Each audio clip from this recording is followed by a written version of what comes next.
경북 의성에서 발생한 대형 산불은 강한 바람을 타고 급속도로 확산했습니다. 경북 청송과 영양, 영덕 등으로 불이 순식간에 번지면서 인명피해가 속출했습니다. 취재기자 연결해서 현장 상황 살펴보겠습니다. 정지은 기자. 네, 경북 청송 산불 재난 현장에 나와 있습니다. 밤새 태풍과 같은 강한 바람이 불면서 곳곳에 불이 번졌는데요. 취재진이 새벽까지 둘러본 현장은 말 그대로 손을 쓸 수 없는 속수무책인 상황이었습니다. 대피소를 찾은 주민들은 긴급 대피 문자를 받고 미처 옷까지도 챙기지 못한 채 몸만 빠져나온 모습이 대부분이었는데요. 청송을 비롯해 산불이 번진 곳곳에는 말씀하신 것처럼 사상자가 속출했습니다. 산림당국과 경찰, 지자체 등에 따르면 지금까지 확인된 사상자는 15명입니다. 이 중 10여 명이 새롭게 불이 확산한 청송과 영덕, 영양에서 확인이 됐습니다.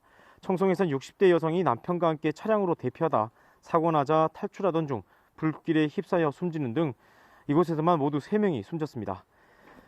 영덕에서는 어제 오후 9시쯤 지역의 한 요양시설에서 입소자들을 태우고 대피하던 차량이 화염에 휩싸여 폭발 사고가 일어났습니다. 차에 타고 있던 80대 노인 3명이 숨지는 등 영덕에서도 5명이 숨진 채 발견됐습니다. 경북 영양군 속포면에서도 60대 주민 4명이 숨진 채 발견된 것으로 전해졌습니다. 관계당국은 희생자들 모두 산불이 급속히 번지자 대피하던 중 변을 당한 것으로 보고 정확한 사고 경위를 조사하고 있습니다. 기상청에 따르면 강풍특보가 내려진 경북에선 순간 최대 초속 27.6m의 강한 바람이 관측됐습니다. 강풍을 탄 산불은 의성 인접지인 안동에 이어 청송과 영덕, 영양 등으로 삽시간에 번졌습니다.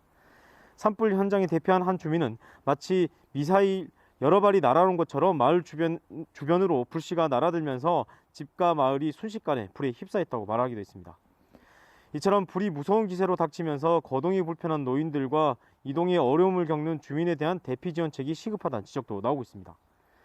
건물 피해도 잇따르고 있지만 현재로선 정확한 집계조차 어려운 상황입니다.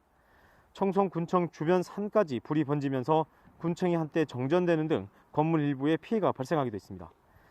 청송교도소 주변으로도 산불이 확산돼 수감자 4천여 명도 어제 오후부터 버스로 다른 지역으로 이감을 시작했습니다.